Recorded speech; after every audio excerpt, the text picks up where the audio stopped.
Bienvenidos. Hoy tenemos un material, la verdad, muy interesante para analizar a fondo. Se trata de una conversación bastante larga con una persona llamada Adriana Pléyades. Y bueno, las ideas que presentan nos llevan por un camino bastante particular sobre cómo vemos la realidad, las dimensiones y hasta nuestro propósito aquí, ¿no? En el universo. Sí, es una perspectiva que toca muchos temas que suelen generar debate e interés. Exacto. Habla de cosas como saltos cuánticos que estarían por pasar, la idea de que hay semillas estelares, o sea, almas de otros lugares, aquí entre nosotros. Y algo que llama mucho la atención, una supuesta aceleración de eventos cósmicos. La fuente dice que se esperaban cambios fuertes para, digamos, 2027 o 2030. Sí, eso mencionaba. Pero que ahora todo se habría adelantado, incluso al 2025. Una aceleración bastante drástica si fuera así. Muchísimo. Entonces, lo que queremos hacer hoy es, bueno, meternos bien en esto, sacar las ideas clave de esta visión, entender qué propone sobre nuestro lugar en todo este esquema cósmico. Ok, vamos a desglosar esto. Perfecto. Empecemos por el principio que plantea, que ya de por sí es fuerte. Sí, la idea central es, bueno, audaz es poco. Dice que la humanidad es una especie de experimento genético. Y que somos únicos en la galaxia en ese sentido. A diferencia de otros, creo que menciona como 50 planetas de tercera dimensión. Algo así, sí. Menciona un número. Bueno, a diferencia de ellos, dice que nuestro ADN fue intervenido a propósito, que mezclaron material genético de un montón de razas estelares. Correcto. Y no solo de las que usualmente se consideran positivas o de luz, como pleiadianos, arturianos y demás. Ajá. Sino que también incluye material de razas consideradas negativas o de oscuridad dentro de esa misma narrativa. ¡Wow! O sea, una mezcla total. Y explica por qué. ¿Por qué esa combinación tan específica? Justamente. Y ahí es donde se pone interesante, digamos, el propósito que le atribuye la fuente. Lo fascinante aquí es, bueno, según esta conversación, la idea era crear una especie, nosotros, que pudiera experimentar lo más denso de la tercera dimensión. La 3D, nuestra realidad cotidiana, digamos. Exacto. La materia, la separación, el tiempo lineal, todo eso. Pero, y aquí está la clave, que desde esa densidad tuviéramos el potencial inherente de elegir conscientemente ir hacia la luz. O sea, evolucionar hacia una vibración más alta, lo que llama la quinta dimensión o 5D. Entiendo. ¿Como un desafío extremo de evolución? Algo así. Y añade que este proceso está siendo observado muy de cerca. Como si nuestra evolución, nuestro camino, tuviera un significado que va más allá de la Tierra. Implicaciones cósmicas, dice. Somos como un caso de estudio galáctico sobre cómo integrar la dualidad, entonces. Se podría interpretar así, sí. Cómo navegar la oscuridad y la luz y elegir conscientemente. Y eso nos lleva directo al otro gran tema. El famoso salto cuántico. Este paso de la tercera a la quinta dimensión. Exacto. El supuesto ascenso vibracional. Mencionaste 3D y 5D. Quizás valdría la pena aclarar un poquito más qué son estas dimensiones, según esta fuente, porque no son lugares físicos separados, ¿verdad? Como ir de una habitación a otra. No, para nada. Es importante entender eso. No se refiere a dimensiones espaciales como largo, ancho y alto. Son más bien estados de conciencia, niveles de vibración que se manifiestan como realidades diferentes. Ajá. La 3D es nuestra experiencia base actual. Materia que percibimos como sólida, una fuerte sensación de individualidad y separación, el tiempo que fluye en línea recta, pasado, presente, futuro, y una dualidad muy marcada, ¿no? Bien, mal, luz, oscuridad, nosotros, ellos. Clarísimo. ¿Y la 5D? La 5D, según la describe, sigue siendo una realidad física. No es volverse fantasmas ni nada así, pero es mucho menos densa, más energética, más fluida. La percepción de conexión y unidad con todo es mucho más natural. La dualidad como la conocemos se atenúa bastante. Ya no hay esa polarización tan fuerte. Y el tiempo. El tiempo es totalmente diferente, mucho más flexible, no lineal. ¿Y la 4D? La mencionaste como un puente. Sí, la 4D sería como una dimensión intermedia. A menudo se asocia con el plano astral, el mundo de los sueños, las emociones, donde el tiempo ya no es tan rígido como en la 3D. Es como una zona de transición, digamos. Entendido. Ahora, volviendo a la aceleración.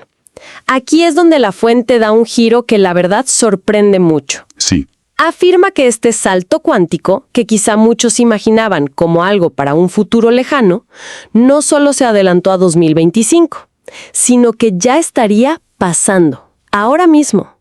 Es una afirmación muy fuerte, ¿sí? Y da ejemplos. Dice que cosas como sentir fallos en la Matrix, esas pequeñas inconsistencias en la realidad o ver fenómenos raros en el cielo, como quien dice haber visto 2 soles o luces extrañas, serían señales de que estas dimensiones, la 3D y las más altas, ya se están como mezclando o superponiendo. Ujú. Es una interpretación muy particular de esos fenómenos, claro, pero es lo que plantea. Es radical sin duda. ¿Y cómo justifica la fuente esta aceleración tan bestial? ¿Qué lo estaría impulsando? Bueno, aquí entra otro concepto clave de esta narrativa. Las llamadas semillas estelares, starseeds. Ajá, las almas voluntarias que mencionaste antes. Exacto. La historia que cuenta la fuente es más o menos así. Hubo un evento muy crítico en el pasado lejano de la Tierra. Se menciona específicamente la caída de la Atlántida. Un tema recurrente en estos círculos. Sí, y que eso resultó en una especie de cuarentena para el planeta, como que la Tierra quedó aislada vibracionalmente. Entonces, para romper ese aislamiento y ayudar a subir la vibración general, almas que ya estaban en niveles de conciencia más altos de diversas civilizaciones cósmicas decidieron voluntariamente venir aquí, encarnar como humanos. O sea, venir a meterse en esta densidad de la 3D a propósito. Correcto.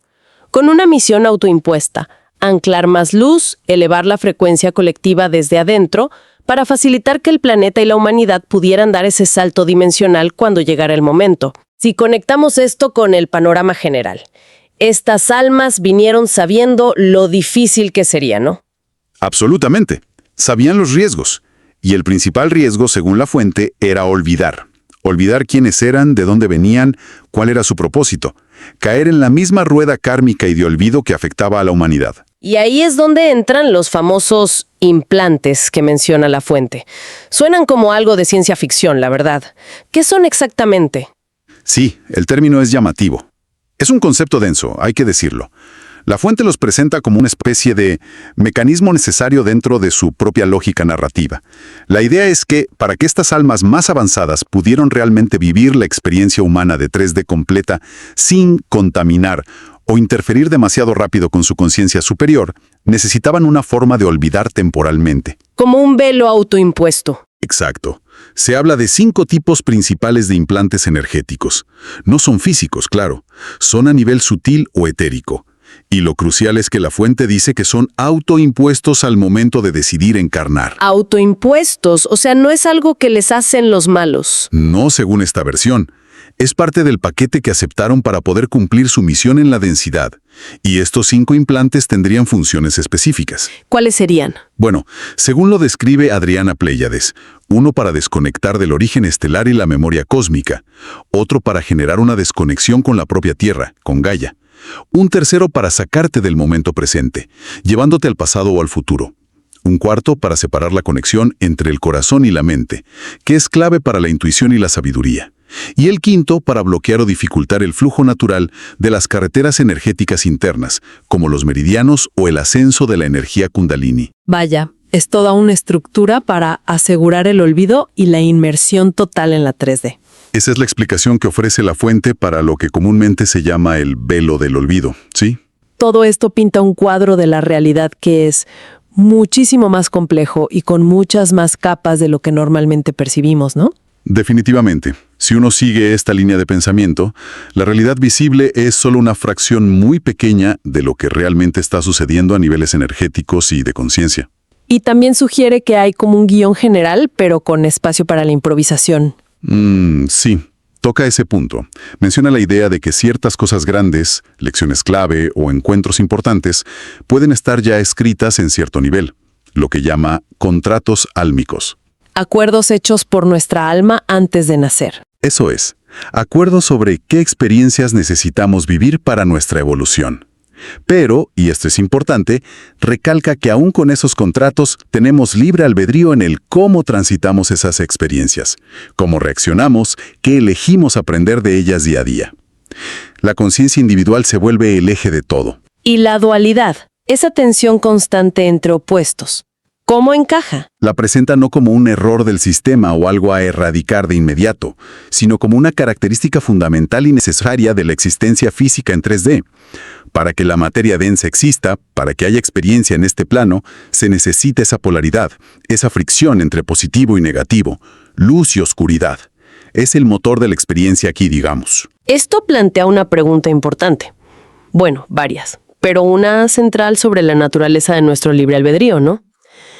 Si hay contratos sálmicos y una estructura energética tan compleja, con implantes y todo, ¿cuánto margen real de elección tenemos? ¿Dónde queda nuestra voluntad? Exacto. Es una de las grandes tensiones que esta perspectiva genera. No da respuestas sencillas ni absolutas, la verdad. Pero el énfasis está siempre en que la clave para navegar todo esto, para cumplir esos contratos de la mejor manera y para ascender en conciencia, es la elección consciente. Estar presentes y elegir desde el corazón y la conciencia en cada instante. Ese sería nuestro verdadero poder y libre albedrío dentro del marco general. Entiendo.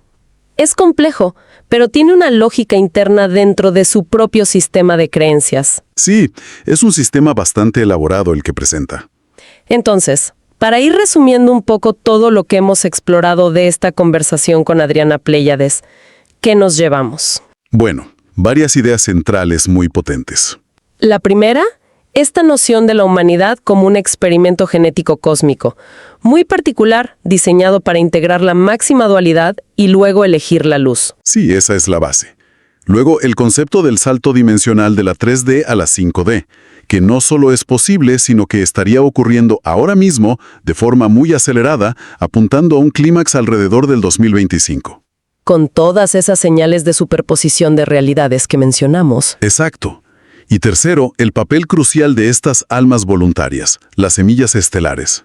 Que vinieron de otros sistemas de vibraciones más altas. Y que aceptaron olvidar quiénes eran mediante estos implantes energéticos autoimpuestos para poder estar aquí y ayudar desde adentro a elevar la vibración colectiva y facilitar todo este proceso de ascensión. Es sin duda un marco de referencia distinto, muy distinto a lo convencional. Muy distinto, lleno de conceptos que, desafían de frente nuestra visión materialista y científica estándar de la realidad. Totalmente. Y es importante decir que, más allá de si uno cree o no en esto como una descripción literal de la realidad. Claro, no estamos validando, estamos explorando la fuente. Exacto. Independientemente de la creencia personal, creo que estas ideas sí invitan a una reflexión profunda sobre la conciencia, sobre qué es la realidad, sobre nuestro potencial. Sí, te deja pensando, eso seguro. Y quizá, como pensamiento final para que cada quien lo medite. A ver. Más allá de aceptar o rechazar estas afirmaciones tal cual, ¿qué pasaría si? ¿Cómo cambiaría nuestra percepción del día a día, nuestras interacciones, nuestras prioridades, si consideráramos, aunque solo sea como una posibilidad, como un juego mental, que nuestra conciencia individual no está solo viviendo una vida personal, con sus problemas y alegrías, sino que también podría estar participando activamente, ahora mismo, en una narrativa cósmica? Una historia inmensamente más grande, más vasta, más significativa de lo que solemos imaginar. Uf, es una pregunta potente para cerrar, sí. Nos deja con mucho para reflexionar. Esa es la idea, abrir perspectivas. Pues muchísimas gracias por este análisis tan detallado. Ha sido fascinante explorar esta perspectiva. Gracias a ti. Siempre es interesante bucear en estas visiones alternativas. Y con esta reflexión final concluimos nuestra exploración de hoy. Hasta la próxima.